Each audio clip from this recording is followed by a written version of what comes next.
Frente a Frente. Hola, ¿qué tal? Buenos días y bienvenidos. Estamos iniciando semana, precisamente la última de este quinto mes de mayo, lunes 27. Les saludo a Moisés Urbina, esto es Frente a Frente en TCS. Qué bueno que nos sintoniza. Gracias por brindarnos su confianza. Vamos a tener dos pláticas esta mañana. La primera, ya aquí con nosotros en el estudio, el doctor Emilio Salazar. Él es un reconocido intensivista. Normalmente lo entrevistamos cada 2-3 semanas para ver cómo están las enfermedades epidemiológicas y hablar un poco más de aquello que se está atendiendo con mucha frecuencia por los salvadoreños. ¿Cómo está, doctor? Buenos días. Muy bien, don Moisés. Buenos días a toda la audiencia, a todos los televidentes. Vamos a hablar en esta mañana algo muy importante que son de las emergencias quirúrgicas más frecuentes en nuestro país para que la población sepa cómo identificar estas emergencias quirúrgicas y por supuesto para que sepamos qué hacer cuando se presente estos síntomas en alguien de nuestra casa para poder brindar un diagnóstico oportuno y por supuesto un tratamiento adecuado. Y tomar las consideraciones para llevarlo lo más pronto que se pueda. Estamos hablando de apéndice, cálculos en la vesícula biliar, hernias y otras enfermedades que vamos a hablar en detalle aquí con el doctor. Bien, y en una segunda parte, fue fin de semana, el BMT sabía que era fin de semana y va a estar con nosotros el licenciado Nelson Reyes, viceministro de Transporte. Hablaremos con él de los controles vehiculares, la prevención de siniestros viales, semáforos inteligentes, labor en el Centro Histórico de San Salvador y la labor del viceministerio de Transporte en esta semana que se cumple un periodo de 5 años de gobierno del presidente Nayib Bukele. Hay que recordar que este próximo sábado es la investidura presidencial. Bien. Aquí estamos, gracias por sintonizarnos y la invitación para que nos escriba a través de la red social de X para consultarle las preguntas y comentarios que tenga a nuestros invitados. Doctor, bienvenido una vez más y gracias por su tiempo que nos regala esta mañana. Las que mencioné me imagino que son algunas de ellas. Claro que sí. De hecho, cuando hablamos de emergencias quirúrgicas, estamos hablando de aquellas enfermedades que pueden dar síntomas y que al final la única opción o tratamiento posible es a través de una intervención quirúrgica y que si el diagnóstico se retrasa puede tener complicaciones muy importantes para la salud y por supuesto para la vida. Por ejemplo, podemos empezar hablando de cuál es la emergencia quirúrgica más frecuente a nivel mundial y que es a la vez la más frecuente a nivel de país. Es decir, en un hospital, en cualquier lugar de El Salvador, ¿cuál es la emergencia quirúrgica más frecuente? Y esta es la apendicitis aguda. Es la emergencia quirúrgica más frecuente que puede presentar una persona muy frecuente y que puede resolverse a través de una cirugía que si se diagnostica y se trata a tiempo, a lo mejor usted le ingresa el día de hoy y ya mañana se va a su casa. Pero si el diagnóstico se retrasa, puede tener complicaciones importantes, puede prolongar los días de estancia hospitalaria, requerir cuidados intensivos y lo más importante es que pone en peligro su vida. No me equivoco cuando digo retrasar un chequeo por apéndices o por apendicitis aguda podría llevar a una peritonitis. Es así, ¿verdad? Es correcto. La apendicitis es la inflamación del apéndice secal. El apéndice es una porción de nuestro intestino que es como una evaginación, como un saquito, como una vesiculita que está por ahí en el lado derecho, por debajo del ombligo, en la parte inferior, y que lo que ocurre es que en esta porción pequeña de intestino, que es como un anexo del intestino, se tapa la salida.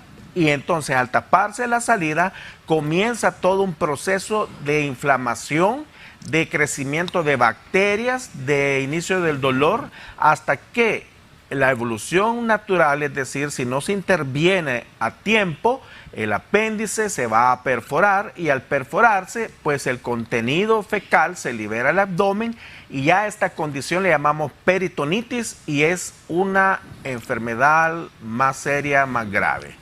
Exactamente. Doctor, aquí hay muchas consideraciones que tomar. Yo no soy médico, pero me imagino que son las mismas para todo. Si de repente usted tiene un dolor en la parte baja del abdomen, como lo menciona, del lado derecho, y recuerdo que algunos médicos han señalado y no puede o duele cuando intenta doblar la pierna derecha, podría ser señal de que algo está mal con apéndice. Claro que sí. lo más importante es que muchas personas de pronto padecen de dolor. ¿A quién no le ha dado un cólico abdominal en su vida?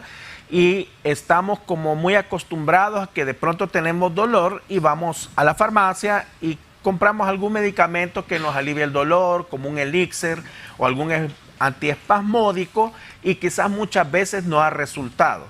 Pero el problema principal cuando presentamos un dolor abdominal es que el dolor abdominal es un síntoma de muchas enfermedades que incluso a los médicos más experimentados nos puede representar un reto hacer el diagnóstico adecuado.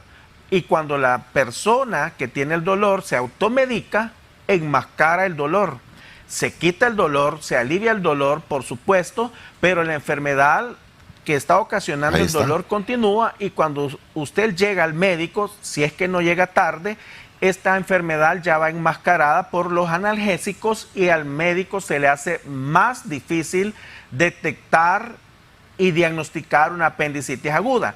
La apendicitis aguda es una enfermedad que es más frecuente entre los 10 años y los 30 años de edad, es decir, a los adolescentes y a los adultos jóvenes, pero es una enfermedad que puede dar a cualquier edad, tanto en los niños como en personas de edad avanzada puede haber apendicitis aguda, y el diagnóstico de la apendicitis aguda viene principalmente a través de la entrevista que tenemos con el paciente, porque él nos describe una secuencia de síntomas, una secuencia de eventos que corresponden a una historia clásica de una apendicitis aguda, y se complementa con el examen físico que hacemos los médicos con nuestra auscultación del abdomen, nuestra palpación, y con eso podemos tener el diagnóstico de una apendicitis aguda. Pero si se ha enmascarado el dolor, es más difícil diagnosticarlo. Exactamente. Naturalmente se puede utilizar rayos X, ultrasonografía y cualquier otro tipo de examen para ver de qué tamaño está y cómo está, pero eso ya conlleva un gasto adicional.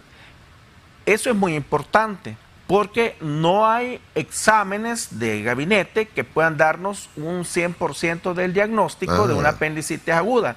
Por ejemplo, el ultrasonido abdominal tiene una sensibilidad para la apendicitis aguda, pero usualmente puede ser que no logre ver si el apéndice está inflamada en las fases iniciales.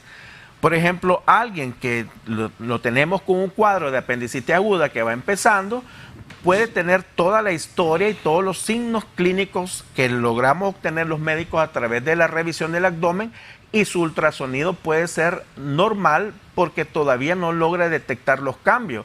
La ultrasonografía usualmente detecta los apéndices cuando ya está en una fase más avanzada de la enfermedad y puede incluso dar lugar a una confusión. Ahora, una tomografía abdominal, por supuesto que puede diagnosticar una apendicitis aguda, pero implica, fuera del costo de la inversión, implica la exposición a radiación, el tiempo que demoramos en hacer una tomografía, el uso de material de contraste, que también en algunos casos está relacionado con problemas en el riñón. Entonces, el principal método de diagnóstico de una apendicitis aguda es a través de la historia clínica, de lo que platicamos con nuestros pacientes y de lo que examinamos. Por tanto, el punto más importante es que si usted tiene dolor abdominal, no se automedique y consulte oportunamente para que su médico sea quien pues al menos le pueda descartar la sospecha de apendicitis, y ahí pues dejamos los exámenes, porque el dolor abdominal puede ser explicado por múltiples situaciones que a través de los exámenes ya como médicos completamos el diagnóstico y podemos ofrecer el tratamiento adecuado. Ok, señor, una pregunta para terminar de ver esto, porque nos fuimos al final. Pero si nos quedamos en el inicio, ¿cuáles son aquellos síntomas? ¿Da temperatura, da diarrea? La apendicitis aguda tiene un cuadro clínico que digamos que el 80% al 90% van a presentar una secuencia de síntomas clásicos, que es un dolor abdominal que le va a iniciar poco a poco, le va a iniciar gradualmente. No es un dolor que va a ser fuerte, sino que puede ser un dolor muy suave, que característicamente, por ciertas características del desarrollo del embrión, el dolor le puede empezar en la boca del estómago por arriba del ombligo. Es un dolor que va suavecito, suavecito, y eso hace que las personas puedan confundirse y pensar que se trata de algo leve. Una característica muy importante de la apendicitis aguda es la migración del dolor. Note que el dolor no empieza donde tenemos ubicado el apéndice. El apéndice está ubicado por debajo del ombligo en el lado derecho, en la parte inferior del abdomen, pero el dolor empieza arriba, en la boca del estómago. Conforme el apéndice se va inflamando, este dolor migra, es decir, cambia de ubicación y ya duele unas horas después en el lado derecho, en la parte baja del abdomen. Además, el paciente va a tener pérdida del apetito. Usualmente es un paciente que llega con dolor abdominal y cuando le preguntamos, mire, ¿usted tiene hambre? Él dice, no, no tengo deseos de comer. También puede tener náuseas, puede tener fiebre de moderada intensidad, puede haber escalofríos y esta sensación del dolor que poco a poco va aumentando y se va localizando en la parte del abdomen, en la parte inferior del lado derecho. Doctor, esto del apéndice, naturalmente hay que tomar en cuenta todo ello de no tomar medicamentos para el dolor ni nada por el estilo, porque usted nos menciona muy bien y se enmascara el dolor y precisamente cómo ubicar si el apéndice. Pero, ¿qué es lo que sucede en apéndice? ¿Es que se tapa, se obstruye? Hay causas de la apendicitis aguda. La más importante es que el apéndice está rodeado o tiene en su estructura ganglios linfáticos o tejido linfoide. Cuando este tejido linfoide se inflama, el apéndice se ocluye la salida del apéndice. Es como que el apéndice sea un pedacito de intestino que sale del ciego, pero que tiene solo un orificio de entrada. Al inflamarse se obstruye y entonces no puede salir el contenido fecal y empieza a inflamarse. Entonces, cuando se inflaman los ganglios del apéndice o el tejido linfoide, se obstruye la salida. La segunda causa más frecuente, que explica el otro 40% de los casos, es las heces induradas. Las heces se ponen duras, a eso le llamamos fecalito. Feca de heces y lito de piedra, es decir, las heces induradas, producen este mismo tapón en la salida del apéndice y desencadena la inflamación, el crecimiento bacteriano. También es posible encontrar un parásito. Hace unos años realizamos una apendicectomía y al cortarlo lo que había en medio era una lombriz, un Ascaris lumbricoide, pero esa es una causa menos frecuente. Otra causa que sigue en frecuencia, que es mucho menos frecuente que las dos primeras, es un cuerpo extraño, es decir, que una semilla se vaya a atorar ahí a la salida del apéndice, pero esta es una causa muy rara, pero también está descrito. Y la causa menos frecuente, que explica el 1% de las apendicectomías, es un tumor del apéndice. Usualmente es un tumor muy raro, pero puede haber un tumor en el apéndice. Por eso es importante que cuando a usted le operen y le quiten su apéndice, los médicos siempre mandamos esos estudios para que los vea el patólogo a través de un microscopio para descartar que usted no tenga un cáncer. Pero esta causa es la menos frecuente, el 1%. Señor, mito o realidad, las semillas de guayaba, sobre todo la guayaba grande, la taiwanesa, ¿podrían ser producto de? Sí, cualquier semilla puede alojarse en esa salida del apéndice, obstruir su salida e inflamarlo.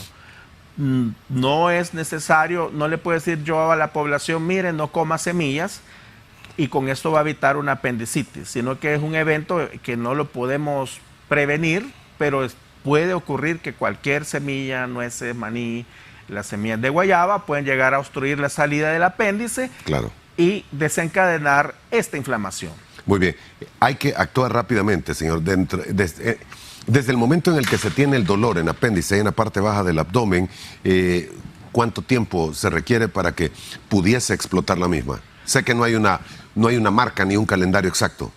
Aproximadamente desde que inicia una inflamación del apéndice, en promedio de 12 a 24 horas, ese apéndice se puede perforar. Por eso es importante consultar a tiempo, lo antes posible. Si usted ya tiene un dolor con esas características que se va desarrollando, tiene que ir al hospital para poder hacerle su diagnóstico sin retrasar el tratamiento. E incluso muchas veces pues si usted llega muy temprano con el dolor, es probable que el médico le despache a su casa. Este es un punto bien importante. Los médicos podemos hacer una evaluación inicial.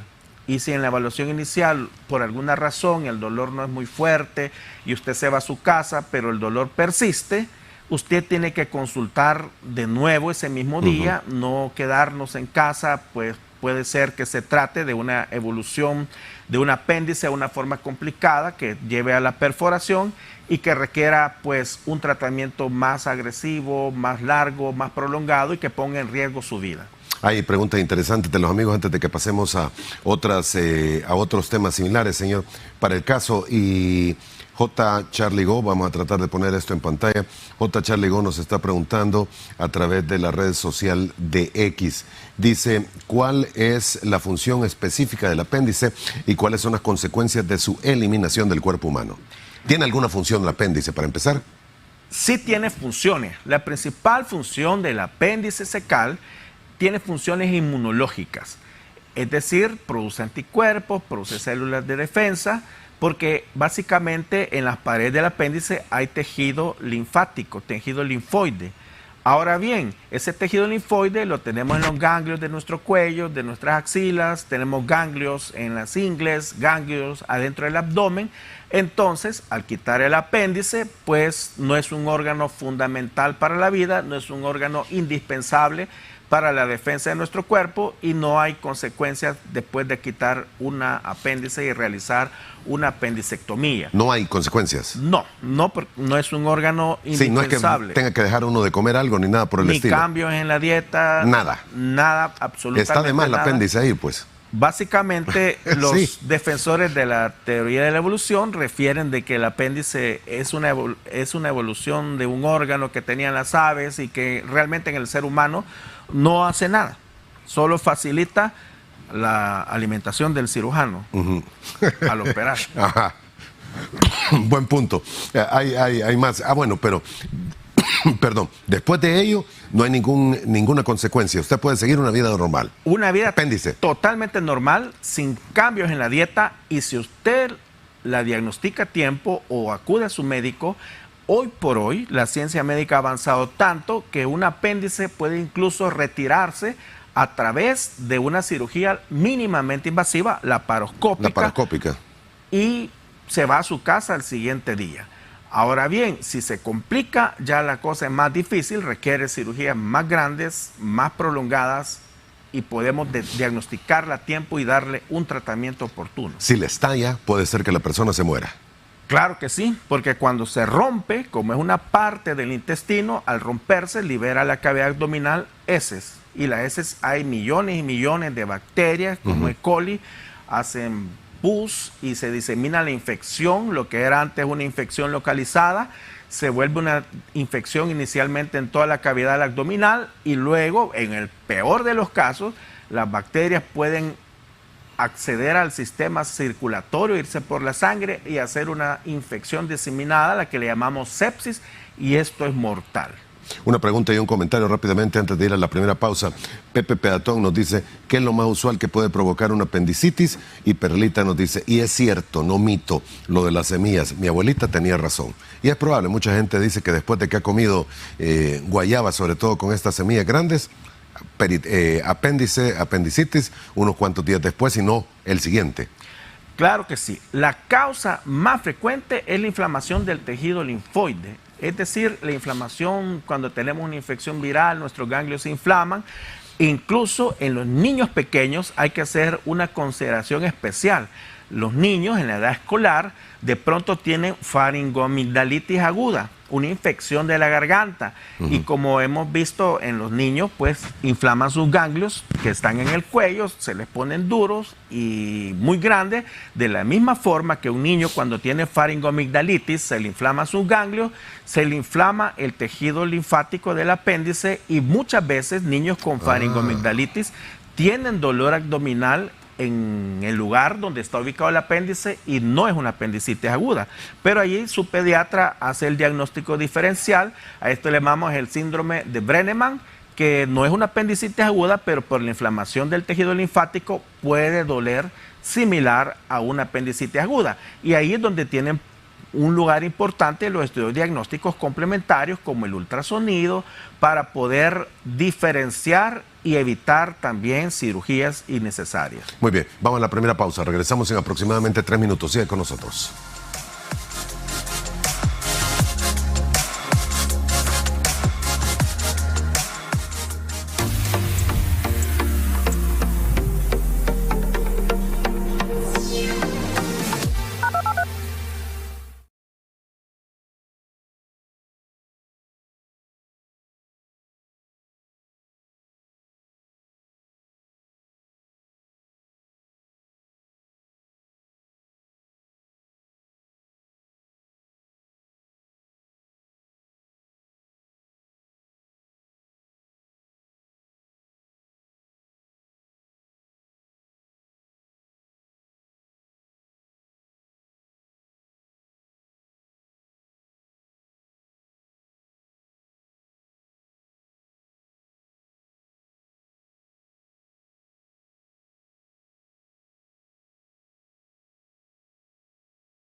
Frente a frente. Estamos hablando en esta primera parte de Frente a Frente con el doctor Emilio Salazar, un intensivista, un doctor que nos visita regularmente para hablar de aquellas enfermedades epidemiológicas, pero también de las cirugías comunes, tal cual es el caso de este día. Hemos hablado ya de la apendicitis aguda, cálculos en la vesícula biliar. ¿Similar situación?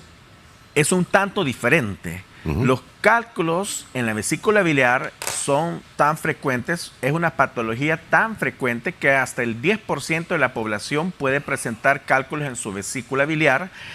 Piedras que son más frecuentes en las mujeres antes de los 50 años de edad por la influencia de las hormonas, y ya de los 50 años de edad en adelante la frecuencia se iguala entre hombres y mujeres. El punto es que por el exceso de colesterol principalmente y por otros trastornos del metabolismo, el colesterol se hace piedras, se endura en el interior de su vesícula biliar. La vesícula biliar es un órgano que está ubicado por debajo del hígado del lado derecho y que prepara la bilis que produce el hígado para que cuando comemos y el paciente siente la comida en el estómago, el intestino, la vesícula se contrae y expulsa el contenido biliar para facilitar la digestión, particularmente de la grasa. Pero cuando se forman estas piedras, estos depósitos que pueden ser como arenilla, que le llamamos lodo biliar, o pueden ser piedras más grandes como los cálculos, al contraerse, al intentar pasar estas piedritas por los conductos, desencadena un dolor de fuerte intensidad, como un cólico, a diferencia de la apendicitis que hablamos que era un dolor lento, suave. Este es un dolor que inicia usualmente después de comer, una ingesta de comida grasas, súbito, cólico de fuerte intensidad, por el lado derecho del abdomen, justo por debajo de las costillas. Cuando este dolor cede en cuestión de horas, a esto le llamamos cólico biliar. Son personas que han estado con episodios de dolor, notan que después de comer, después del almuerzo, después de una comida con un tanto de aceite o de grasa, les da el dolor y se les quita. Ese es un cólico biliar y es mandatorio allí, pues, hacer el estudio diagnóstico, que es una ultrasonografía del abdomen con énfasis en la vesícula biliar, porque es el método que tiene más sensibilidad para diagnosticar este problema de la vesícula biliar. Pero el problema no termina allí. Si esos cálculos persisten en el tiempo, de pronto puede hacer que estas piedritas no ceda el dolor en unas horas, entonces persiste el dolor y entonces la vesícula se inflama. Se inflaman las paredes, se engruesan y empieza la proliferación bacteriana en el interior de la vesícula. Cuando la persona que tiene cálculos no le cede el dolor y la vesícula se inflama, a esta condición se le llama colecistitis aguda. Si esta infección persiste, de pronto puede haber más complicaciones, como por ejemplo que esta infección en la vesícula biliar haga que estas bacterias produzcan pus. Cuando la vesícula biliar se llena de pus, que ya requirió más horas, más tiempo de evolución, a esto le llamamos piocolecisto, que es pus en la vesícula biliar. Y en casos muy extremos, la vesícula puede inflamarse tanto las paredes que se ponen como negritas, y esta condición le llamamos una colecistitis gangrenosa. Y finalmente puede perforarse. Además, la vesícula biliar está unida a través de los conductos biliares estrechamente con los del páncreas, y otras complicaciones que pueden dar es que los cálculos o las piedritas se queden atorados en los conductos que drenan el contenido pancreático y desencadene una pancreatitis aguda. Y una pancreatitis aguda es una enfermedad grave. Básicamente el páncreas tiene muchas funciones. Recordemos que ahí se produce la insulina, el glucagón y otras hormonas. Pero también el páncreas produce enzimas digestivas que las libera cuando ingerimos comida para ayudar a la digestión. Estas enzimas el páncreas las tiene en su interior de forma inactiva. Cuando libera las enzimas y llega al intestino, ahí se activan y participan en la digestión de las grasas. La pancreatitis es pues la inflamación de este órgano y la activación de estas enzimas en el interior del páncreas, y es una infección muy grave.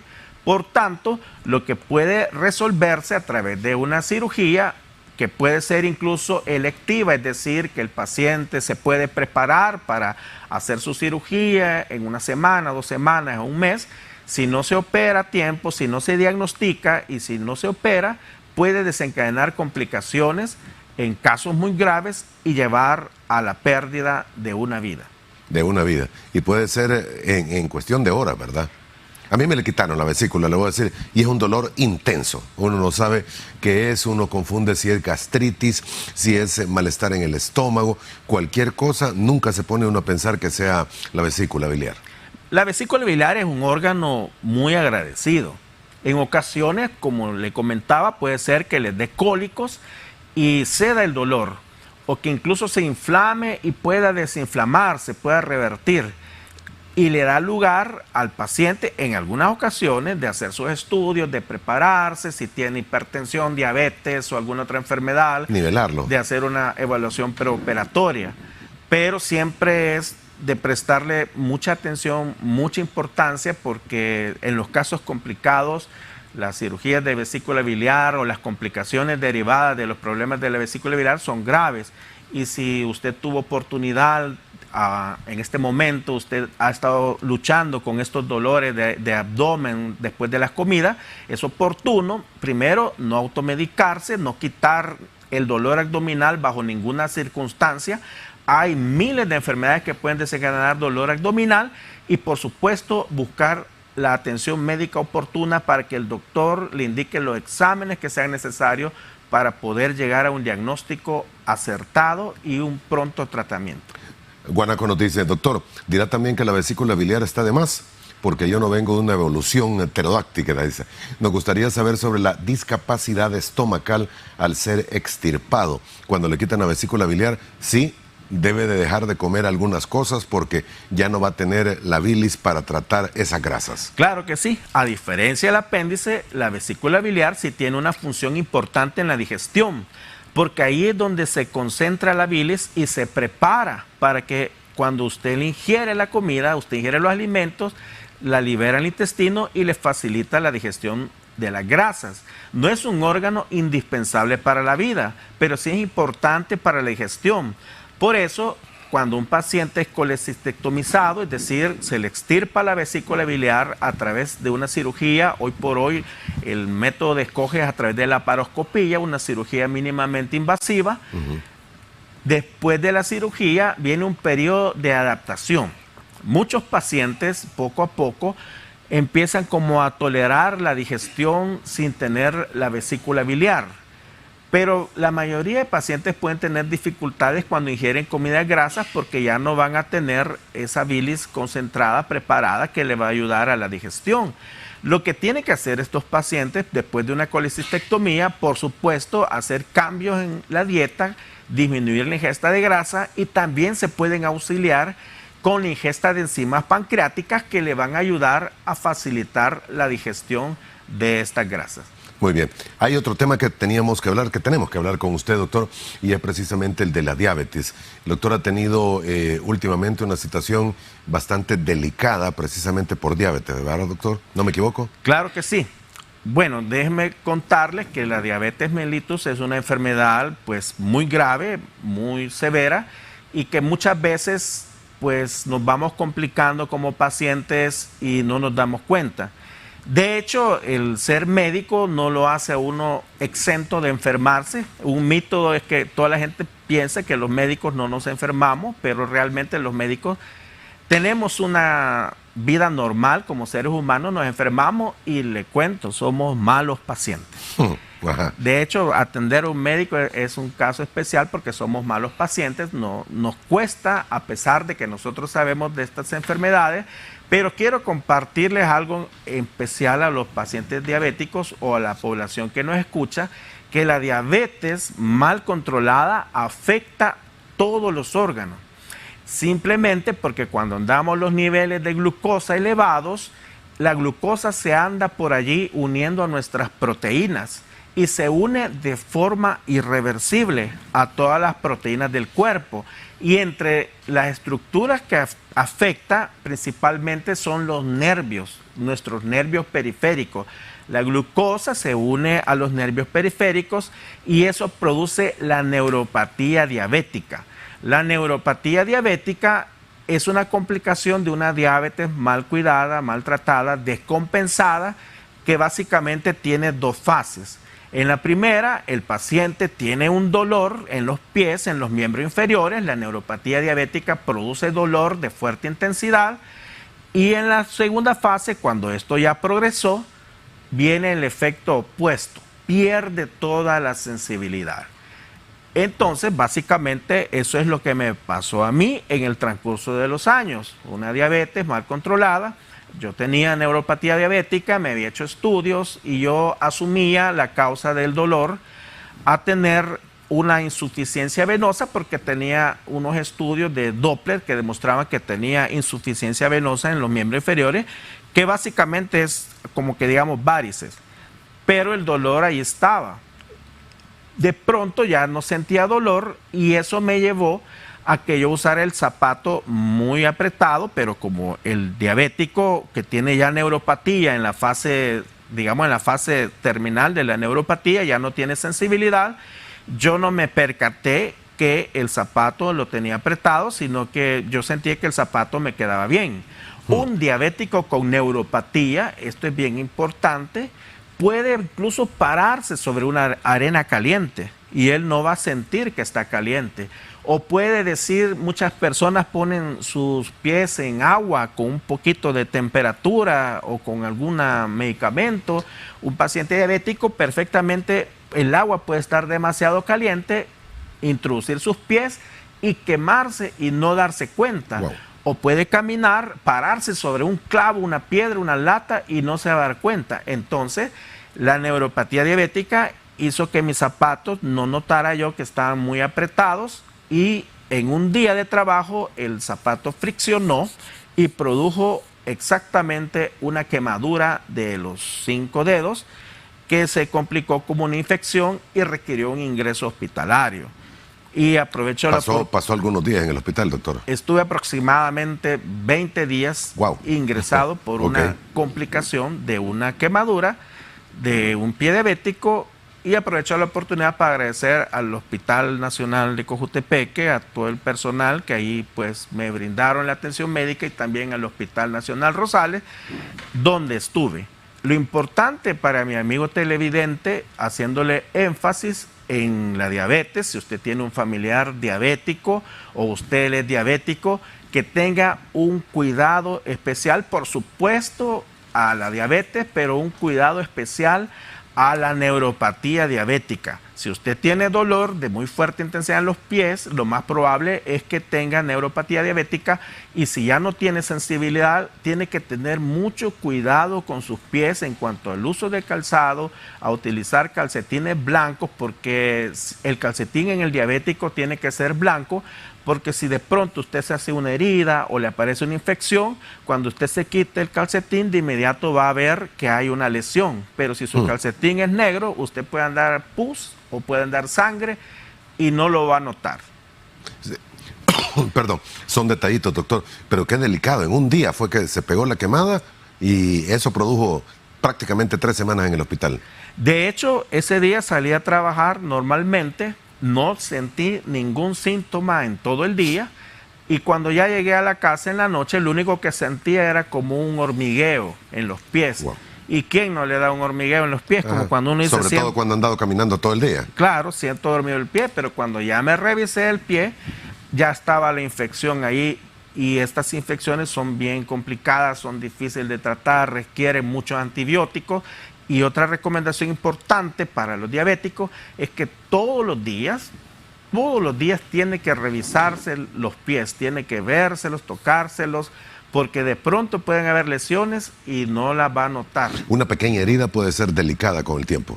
Sí. Para un diabético. Porque el diabético, aparte de la neuropatía, tenemos problemas con la cicatrización, somos más susceptibles a las infecciones. Entonces una lesión, por pequeña que sea, cualquier enfermedad en un diabético hay que tenerle mucho más cuidado, porque estamos como más vulnerables a desarrollar enfermedades graves como resultado de todas las alteraciones que produce en el cuerpo la diabetes, los niveles elevados de glucosa.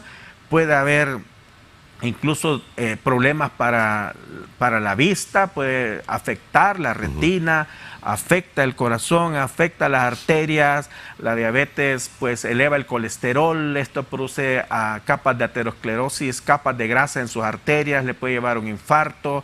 Una diabetes descompensada puede llevar a que usted eventualmente sus riñones se dañen.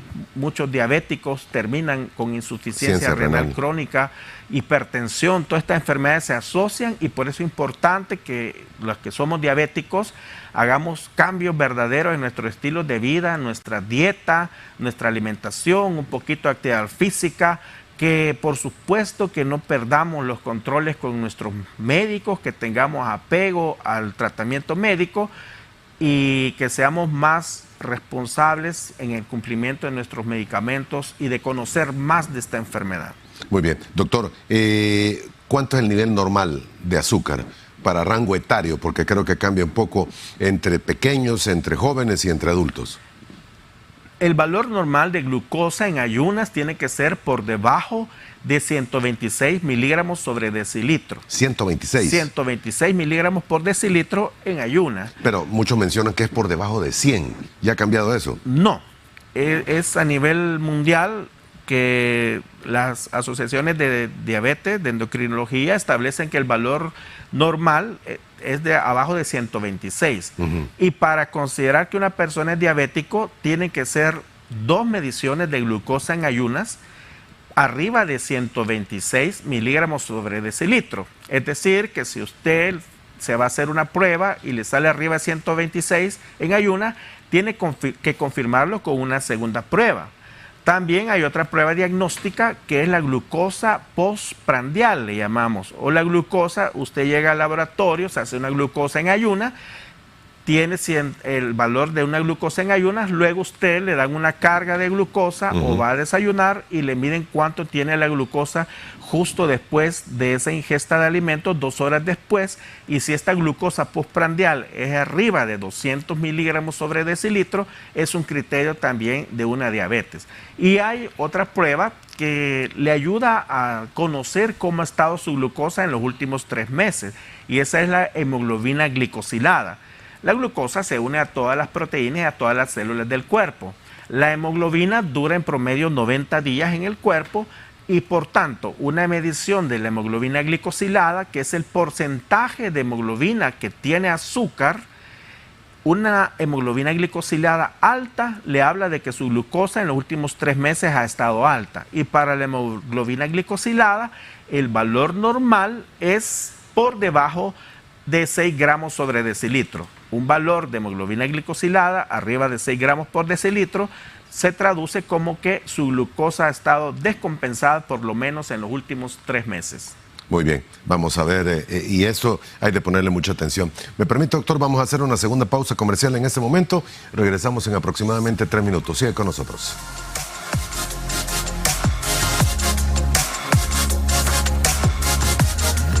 Infórmate al instante. Ingresa ya. tcsahora.com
Frente a frente. Continuamos conversando esta mañana con el doctor Emilio Salazar.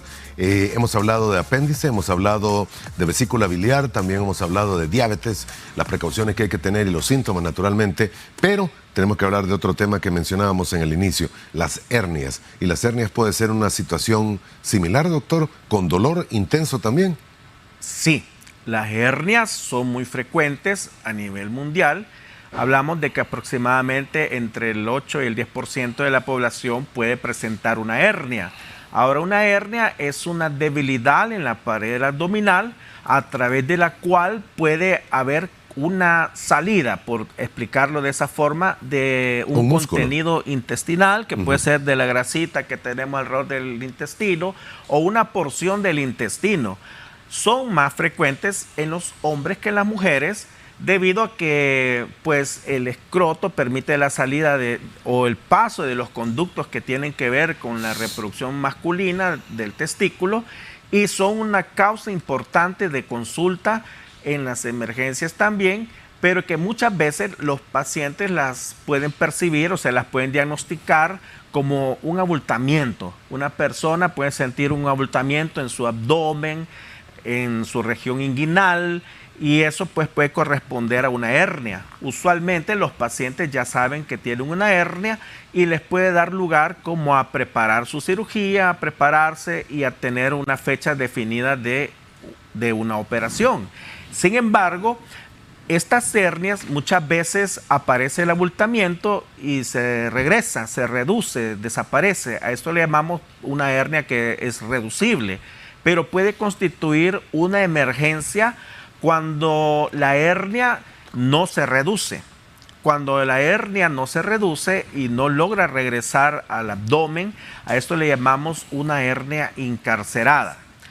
Este es un motivo frecuente de consulta y usualmente requiere ingreso para observación del paciente, porque lo que se espera es que reduzca espontáneamente y el paciente pueda programársele su cirugía para reparar ese defecto.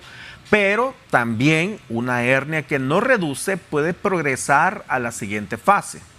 Recordemos que la hernia es un saco, tiene como una evaginación, como una porción del intestino que sale de la pared abdominal, pero si esta porción del intestino sale a través de un defecto y por alguna razón se aprieta demasiado, esto ya no va a regresarse a la cavidad abdominal.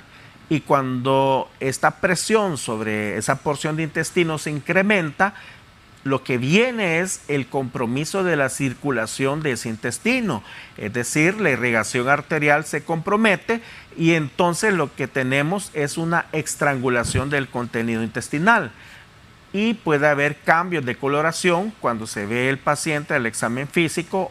La hernia puede tener cambios de coloración y eso nos da una idea de que la hernia está estrangulada y en ese caso sí no se puede retrasar la cirugía, sino que tiene que operarse porque el siguiente paso desafortunadamente es la perforación y eso pues lleva a una peritonitis, a una contaminación bacteriana en la cavidad abdominal y constituye pues un problema más delicado para la salud. La hernia puede darse en cualquier parte, doctor. Puede ser en la columna, puede ser en el intestino, puede ser en cualquier otro lugar incluso. Es que las hernias puede haber, estamos hablando básicamente del problema cuando hay un defecto en la pared abdominal, esas son las hernias abdominales. Puede haber también pacientes que los operaron, tienen una cirugía previa y a través de la incisión quedó una debilidad o por alguna circunstancia de la vida, a través de la herida operatoria previa, ese puede ser el sitio de origen de una hernia y en ese caso le llamamos hernias incisionales. Pero también, pues, en la terminología médica, hay hernias de disco, por ejemplo, en la columna. Pero esas ya competen a la especialidad del neurocirujano, que a través de otros estudios, como una resonancia, puede lograr determinar el diagnóstico exacto y darle un tratamiento oportuno. Las hernias también pueden ocasionar un cuadro conocido de obstrucción intestinal. La obstrucción intestinal en sí también es otra emergencia quirúrgica. Normalmente las personas tenemos un patrón defecatorio, que no es igual para todas las personas. Alguien puede ir 2, 3 veces cada día, otra persona puede ir a diario, otra persona lo hará cada 3 veces, cada 3 días. Pero cuando hay una obstrucción intestinal, el problema se da en que por alguna razón el paciente no puede defecar y no puede expulsar gases. Cuando hay signos de obstrucción intestinal es importante diagnosticar a tiempo porque tenemos que dar una solución a través del tratamiento, ya sea médico o quirúrgico, porque si algo está produciendo la obstrucción, esto puede progresar en el tiempo y puede llevar a complicaciones serias. A veces hay tantas causas de obstrucción intestinal. Puede ser una hernia, como lo hemos mencionado, que al estar atrapada la hernia en la pared abdominal, en el defecto herniario, eso por supuesto impide el tránsito intestinal y lleva a una complicación. Pero también las personas pueden haber tenido cirugías previas, lo operaron hace años de una cesárea, de un apéndice, de algún problema abdominal, y el intestino lo que hace cuando se opera es que cicatriza. Esta cicatriz produce adherencia en el intestino que le llamamos brida. Entonces una persona que tiene cirugía previa y de pronto un día no puede ir al baño, no puede ir a defecar, no expulsa gases, el abdomen empieza a soplarse, a ponerse distendido, puede hacer que se esté enfrentando a una obstrucción intestinal. Otra causa de obstrucción intestinal son problemas en los que el intestino por alguna razón es muy largo, específicamente el colon. A veces hay personas que por alguna razón su colon es muy grande, es muy enorme, muy largo, y eso produce que el colon, como es redundante, puede girar sobre su eje, girar sobre sí mismo, torcerse, una torsión del intestino, del colon, eso le llamamos vólvulo, y también puede dar estos síntomas en los que el paciente no defeca y no expulsa gases.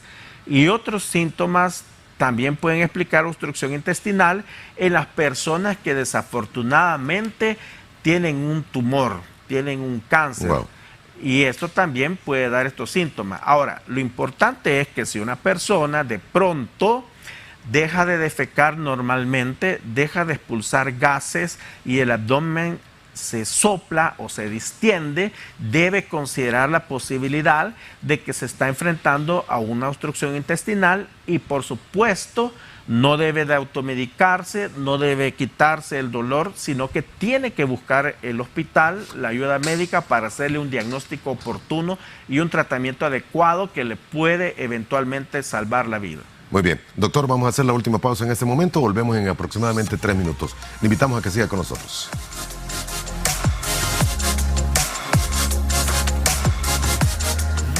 Infórmate al instante.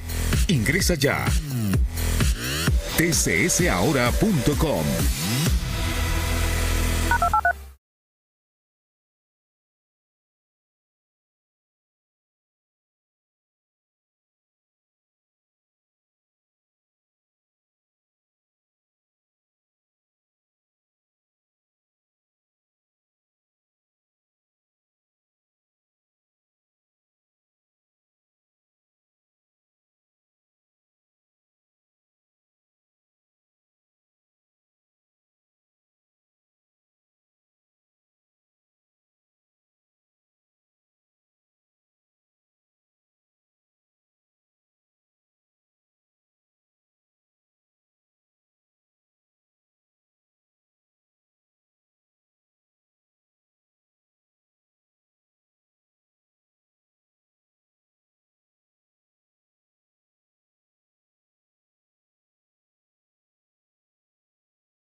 Frente a frente.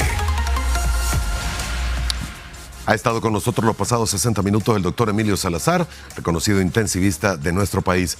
Teníamos confirmado hasta esta mañana todavía al licenciado Nelson Reyes, viceministro de Transporte. Se nos ha comunicado hace unos minutos que no podrá estar con nosotros por algunos compromisos. A usted, doctor, quiero agradecerle el tiempo que nos ha brindado esta mañana, pero también, y una pregunta más de los amigos televidentes para finalizar esta conversación, y nos dice: buenos días, ¿donar sangre mejora los niveles de glucosa o es un mito? Gracias por su respuesta y excelente tema los abordados este día. Muchas gracias, mi amigo televidente. Realmente donar sangre no tiene relación con la mejoría del estado metabólico en los pacientes diabéticos. Pero sí, donar sangre es muy importante porque hay mucha gente que necesita sangre. Día a día los hospitales están enfrentándose a emergencias y la sangre pues es un producto que no puede sintetizar un laboratorio o una farmacia y que es irreemplazable. Aprovecho la oportunidad para llamar a la población que pueda acercarse a donar sangre a los bancos de sangre de todo el país, Cruz Roja y los hospitales del sistema público, porque la sangre realmente salva vidas. Así es. Doctor, gracias. No queremos quitarle más tiempo. Gracias por haber estado con nosotros esta mañana. Que siga mejor. Lo vemos que está caminando en sandalias, en Crocs en este momento, pero ya recuperado, ¿verdad? Ya recuperado y listo. Y gracias, don Moisés, y gracias a todos los televidentes. Les deseo una semana muy bendecida y les invito a seguir aprendiendo mucho de cómo cuidar nuestro cuerpo. Hasta que de pronto nos enfermamos, nos damos cuenta que la salud es lo más valioso que podemos tener. Muy bien. Dios les bendiga. Gracias, doctor. Llegamos hasta acá. Vamos a sintonizarnos en este momento con TCS Noticias para continuar hasta las 8 de la mañana. A usted por habernos brindado su sintonía. Gracias. Feliz lunes.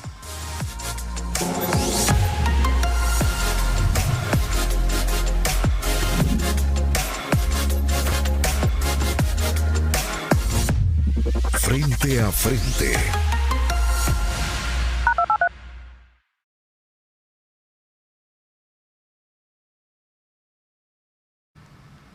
Gerardo, mira, no sé qué pasó, pero no sé qué nos mandaron ahí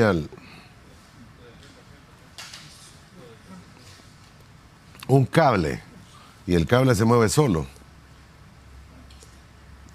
Va, pues. Doctor, gracias por la cirugía. No, hombre, no.